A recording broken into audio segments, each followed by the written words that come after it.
একটি ঐতিহাসিক ঘটনা।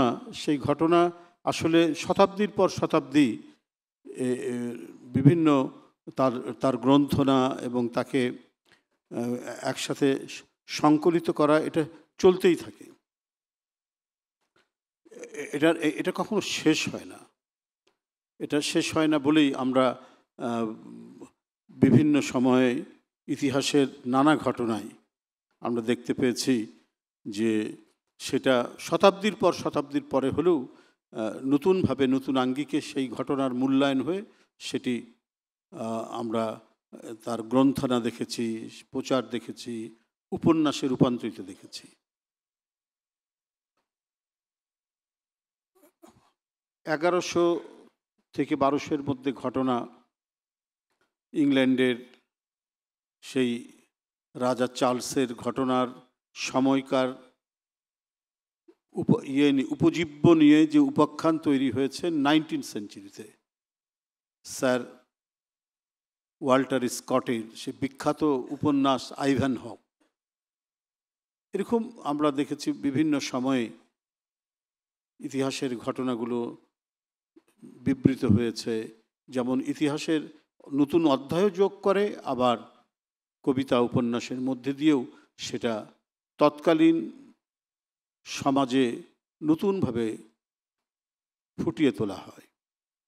আমরা যে নেপোলিয়নিক যে ওয়ার, নেপোলিয়নের যে যুদ্ধ, সেটা তো হয়েছে সেই 1812 সালের দিকে, 10-12 সালের সাথে ফ্রান্সের সাথে রাশিয়ার সেই যুদ্ধের উপর বিখ্যাত উপন্যাস টলস্টয়ের, সেটা প্রায় 80-90 বছর পর আমরা তার প্রখ্যাত উপন্যাসের মধ্যে সেটা মানে ফুটিয়ে তুলতে দেখেছি, সেটা ওয়ার অ্যান্ড পিসে।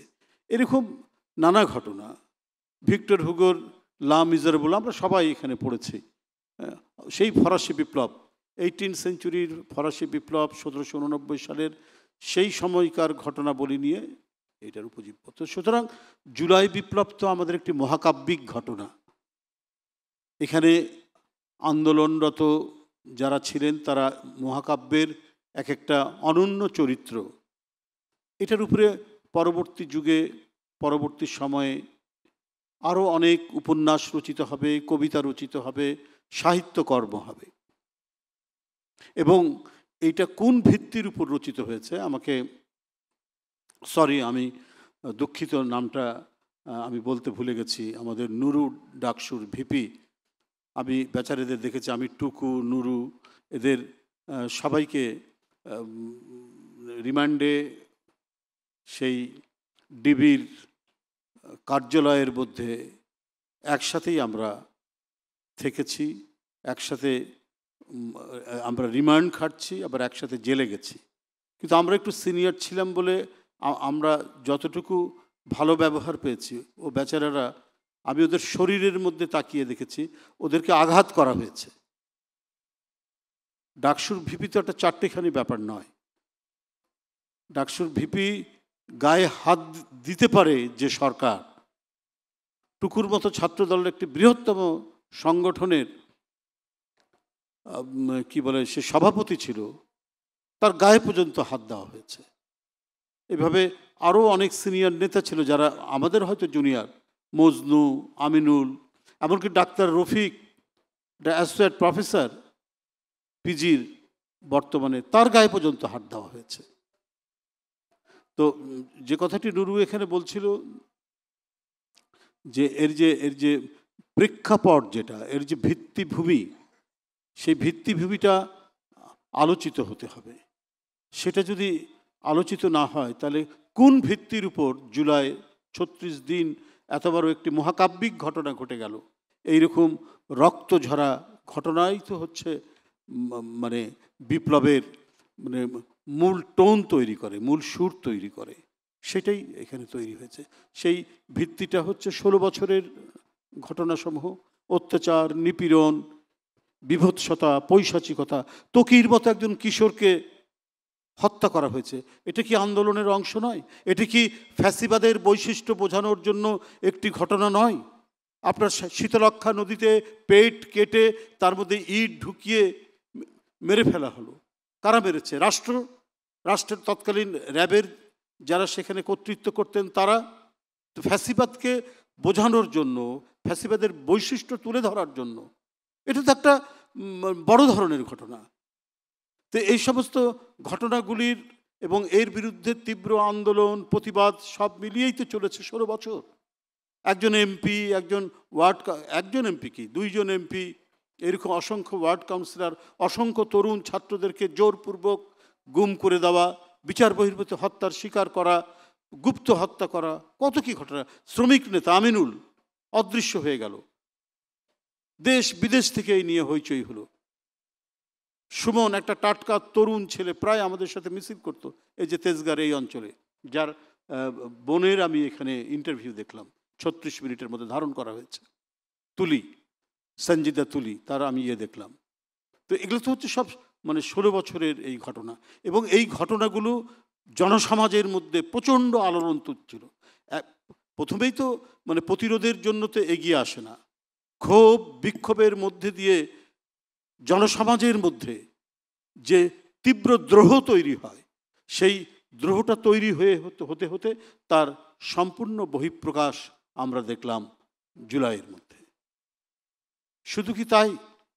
এটাতে গেল একটা দিক, তারা অন্যায় করছিল, অন্যায়ের প্রতিবাদ করেছে গণতন্ত্রকামী ছাত্র জনতা, রাজনৈতিক দলগুলো, এবং সরকারের বা রাষ্ট্রের যে নিষ্ঠুরতা সংগঠিত হতে আমরা দেখেছি। সেই নিষ্ঠুরতা সরকার কেন করছে?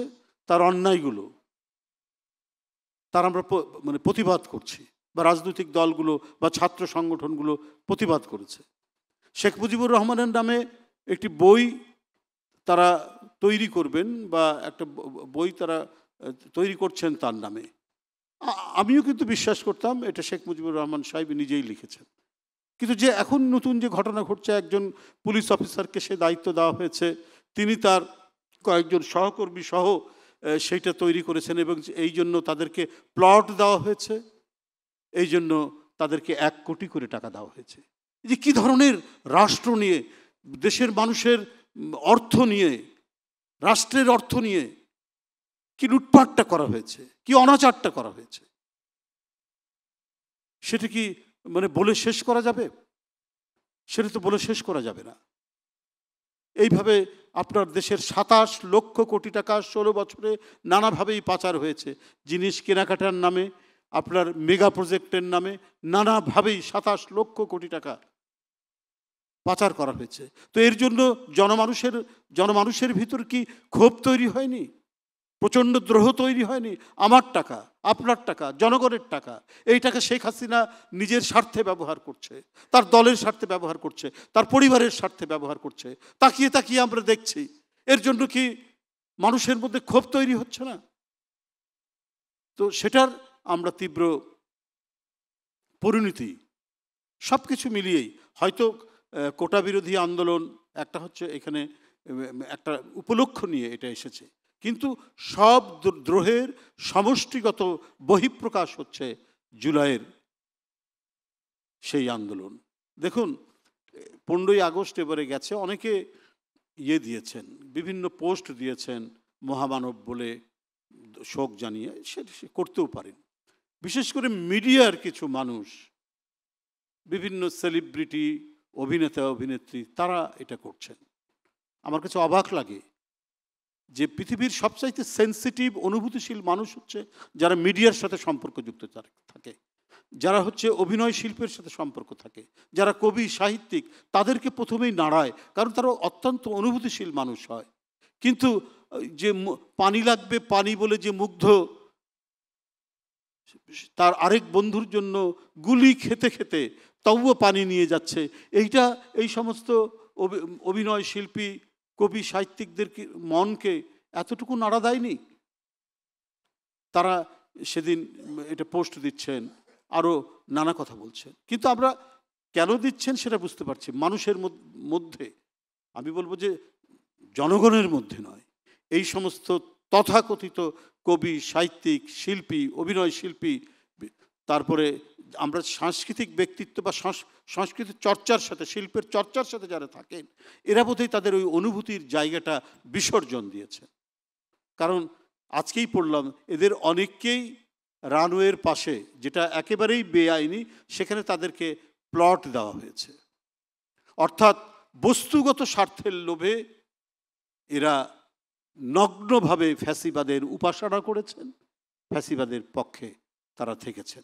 তো যাই হোক, আজকের যারা এই অনুষ্ঠানটির আয়োজন করেছেন আমি তাদেরকে ধন্যবাদ জানাই, এবং এখানে প্রত্যেকে যে আশাবাদ ব্যক্ত করেছেন এটা আরও প্রলম্বিত হবে, সমস্ত ঘটনাগুলো এটা নিয়ে আসা হবে, যাতে উত্তর আগামী প্রজন্ম এখান থেকে আরও কিছু তারা জানবে, তার প্রেক্ষাপট জানবে, এবং ঘটনার দিন বা ঘটনার যে মাস, যে 36 দিন সম্পর্কে তারা যেগুলো অজানা আছে, অজ্ঞাত আছে, সেগুলো এখানে যুক্ত হয়ে তারা পরিপূর্ণ একটা ইতিহাস পাবে।